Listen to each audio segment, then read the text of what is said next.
Happy Friday, everyone. Hope you all have had a good week. This is my third time trying this live now because I keep losing connection. So I really hope it works this time. Anyways, it's been a good week weather-wise. We had a couple of days of 80-degree temperatures, which was really nice. And then today we ended up having this, if you can believe it. Well, if you live in Colorado, you can believe it. It's a roller coaster of weather here. So anyways, yes, it is snowing. So anyways, hoping we will get back to our nice spring weather. 80 was a little warm for April, but I'll take it over that. So anyways, I wanted to start out on my five on Friday with my mom. We had a scare this week where I got a phone call that from the home health nurse who'd gone in to check on her. She goes 3 days a week for the wounds.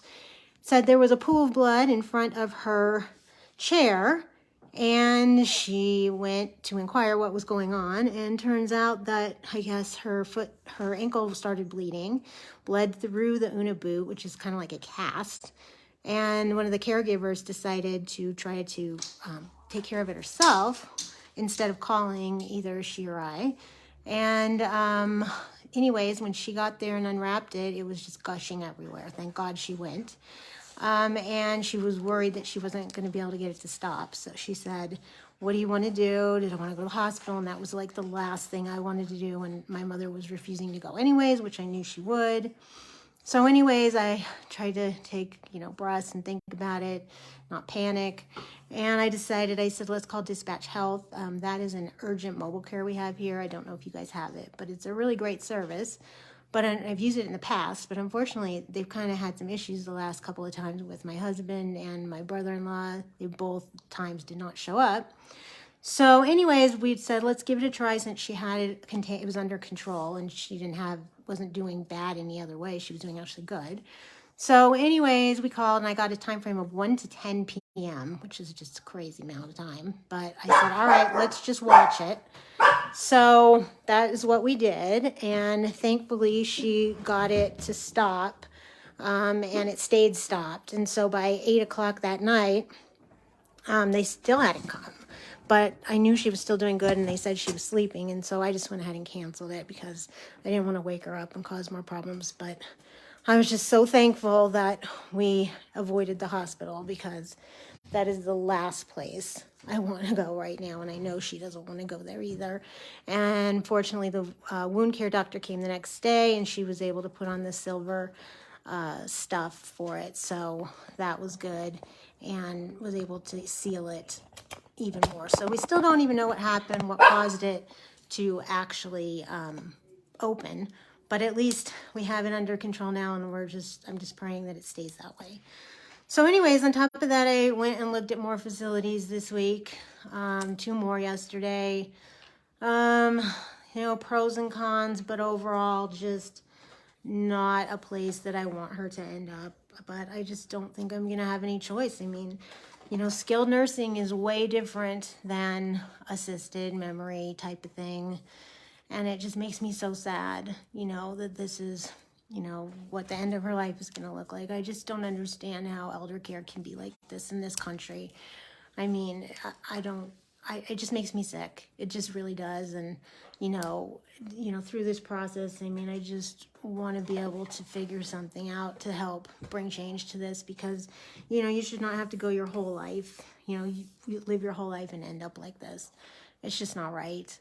So anyways, that's been making me very sad and depressed, but I'm trying to put it away for right now until next week when I have another place lined up to go look at. I have one the following week too, and thankfully don't have to rush her out of where she's at, but, I still worry about her safety there. So, keep us in your prayers if you can for God to send me the answer because, I'm just lost.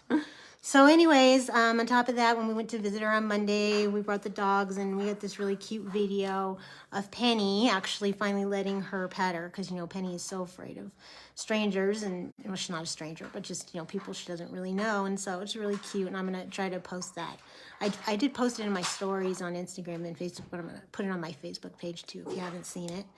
And then on top of that, we have some problems with Amelia, my daughter, she's had some issues with her liver in the past with her liver enzymes being high, and she has really no, risk factors for any of that. She doesn't drink or have fatty diet or anything like that. She's one of the most healthiest living people I know. And so we're kind of back to trying to figure out what is causing that, which is somewhat worrisome, especially in a 25-year-old, seemingly healthy girl, but she still has a lot of pain with her back and stomach issues and stuff like that. So we're still working with the functional medicine doctor. She is trying to figure that one out.